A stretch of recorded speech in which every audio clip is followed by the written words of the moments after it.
नमस्कार साथियों, एक बार पुनः स्वागत है आपका आज के टॉपिक में। जैसे कि मैंने बोर्ड पे लिखा हुआ है जैन धर्म और बौद्ध धर्म, इसके बारे में हम कुछ चर्चा करेंगे। अगर इसको हम डिफरेंस के माध्यम से समझने का प्रयास करेंगे तो बहुत जल्दी हमें चीज़ें हमारे दिमाग में बस जाएगी।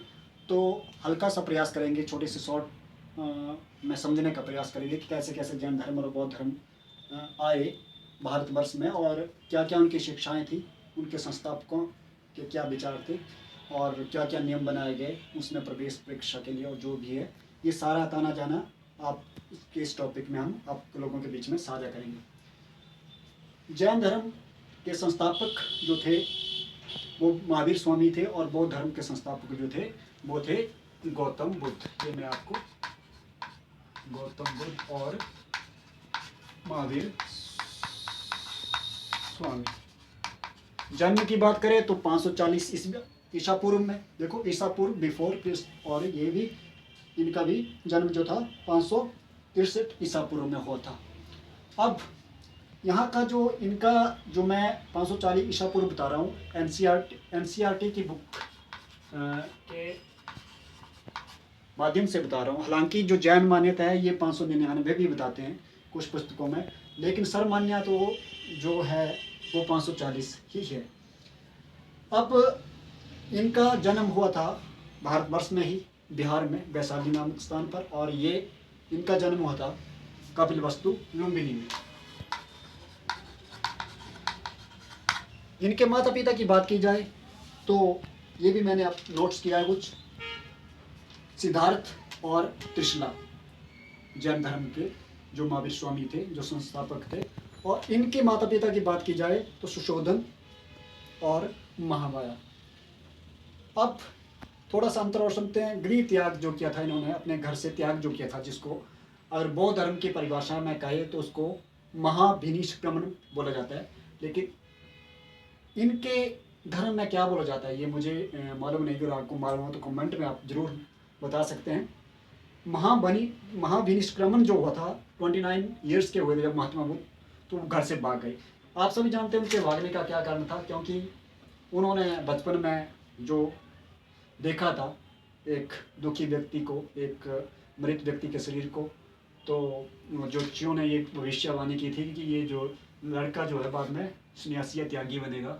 तो उनके पिता ने काफ़ी कोशिश की लेकिन हुआ नहीं, हुआ वही जो ज्योतिषी ने बताया था। ठीक वो वैराग्य हुआ उनको संसार से और चले गए। अब आगे क्या होता है, इनके जन्म का जो अगर मैं आपको बताना चाहूँ कि इनकी पुस्तकों में वर्णित है कमल और वैल। जो चिन्ह है वो बताते हैं कि महात्मा बुद्ध जो था एक महान व्यक्तित्व था, उन वो चिन्ह ये चीज़ प्रदर्शित करते हैं। उसके साथ साथ में इन्हें एशिया ऑफ लाइट भी कहा जाता है। एशिया में तुलना होती है इनके महान व्यक्तित्व से। और उसके बाद 29 ईयर्स की अवस्था में ये घर से जाते हैं, और ये भी लगभग उसी अवस्था में 30 वर्ष की अवस्था में घर से निकलते हैं ज्ञान प्राप्ति के लिए। दोनों संसार से वैराग्य प्राप्त कर चुके हैं। अब क्या होता है कि ये जुम्बिक ग्राम एक स्थान है, प्लेस है, ये है आपका बिहार में ही, और यहाँ पे इनको ज्ञान प्राप्त होता है। और ज्ञान प्राप्त कहाँ होता है ये पूछा जाता है। ये होता है इनको रिजुपलिका नदी है, पहले रिजुपलिका नदी, ये पूछा जाता है कि कहाँ पे हुआ। बिहार में रिजुपलिका नदी के पास कौन से वृक्ष के नीचे हुआ। वृक्ष दोनों के वृक्ष बहुत इंपॉर्टेंट है, वृक्ष पूछ ली जाता है कि किस वृक्ष के नीचे हुआ, तो इनको शाल वृक्ष के नीचे, और महात्मा बुद्ध को हुआ था पीपल के वृक्ष के नीचे। ठीक है। अब साल और पीपल का जो है बहुत इंपॉर्टेंस है वृक्ष में, इसलिए इनकी पूजा भी होती है। ऐसा नहीं, हिंदू धर्म मान्यताओं में ग्रंथों में भी पूजा होती है, बताया गया है। और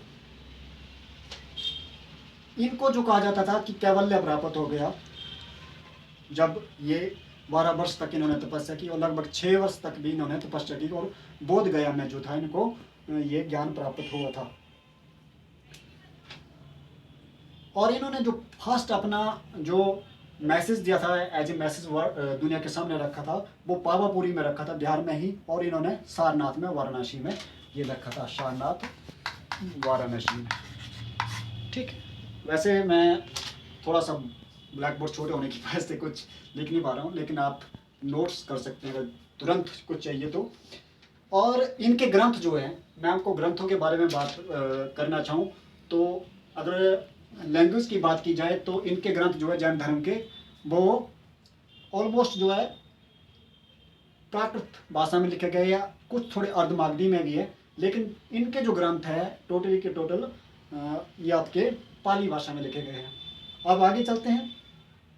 आगे यहाँ पर इनके जो त्रिरत्न रहते हैं, इनके भी त्रिरत्न एक फिलोसफी है और इनकी भी त्रिरत्न एक फिलोसफी है। वो सिद्धांत, दार्शनिक सिद्धांत इनके क्या कहते हैं, सम्यक दर्शन, इनका जो जैन धर्म वालों का है वो कहता है सम्यक दर्शन, सम्यक ज्ञान और सम्यक आचरण, यानी कि सम्यक भाव से समता में रहना, अच्छा दर्शन करना और अच्छे ज्ञान प्राप्त करना और उसी के अनुरूप आचरण करना। और इनकी फिलोसफी कहती है बुद्ध, धम्म और संघ, ये जरूरी है। बुद्ध के उपदेशों को पालन करना, संघ के नियमों का पालन करना, और बुद्ध, धम्म और संघ, धम्म जो थे इनकी प्रमुख शिक्षाएं थी। उसके बाद आगे आते हैं। अगर संप्रदाय की बात की जाए तो ये भी टूट जाता है धर्म, बाद में ये भी 2 संप्रदायों में विभाजित होता है, और ये भी इनके श्वेतांबर और दिगंबर बनते हैं और इनके हीनयान और महायान बनते हैं। आफ्टर दैट क्या होता है, जो जैन धर्म का संरक्षण किया, जिन राजाओं जैन धर्म का किया, उनके बारे में थोड़ा सा मैं बता देता हूँ। चंद्रगुप्त मौर्य का नाम आता है, मौर्य वंश के संस्थापक थे वो, तो उन्होंने जैन धर्म का पालन किया था। और संलेखना विधि आती है एक जैन धर्म में, अगर आप देखेंगे आज भी तो संलेखना विधि के बारे में आपको मैं थोड़ा सा अवगत करा दूं। वो एक ऐसी विधि होती है कि जब इंसान को पता होता है कि उसकी डेथ होने वाली है तो वो अपनी डेथ से पूर्व भूखा रहना शुरू कर देता है, या 30 दिन पहले या 15 दिन पहले, कुछ भी है अपनी शक्ति अनुसार, तो वो भूखे ही प्राण त्याग देता है, उस भूख से ही प्राण त्याग देता है। ये कार्य जो किया था चंद्रगुप्त मौर्य ने किया था। तो जैन धर्म का बहुत बड़ा संरक्षक चंद्रगुप्त मौर्य को माना जाता है। अगर बौद्ध धर्म की बात की जाए तो उन्हीं के चंद्रगुप्त मौर्य के पौत्र जो थे अशोक ने बौद्ध धर्म को संरक्षण प्रदान किया था और बौद्ध धर्म का बहुत बड़ा अनुयायी भी बने थे। आज के टॉपिक में खासकर इतना ही। इसी श्रृंखला को हम आगे बढ़ाएंगे, बहुत सारी शिक्षाएं, बहुत सारे प्रश्न और भी बनेंगे दूसरे टॉपिक में आपके साथ। तभी ये आज का टॉपिक फिलहाल के लिए इतना ही। दूसरे टॉपिक में फिर आपसे रूबरू होंगे, तब तक के लिए नमस्कार।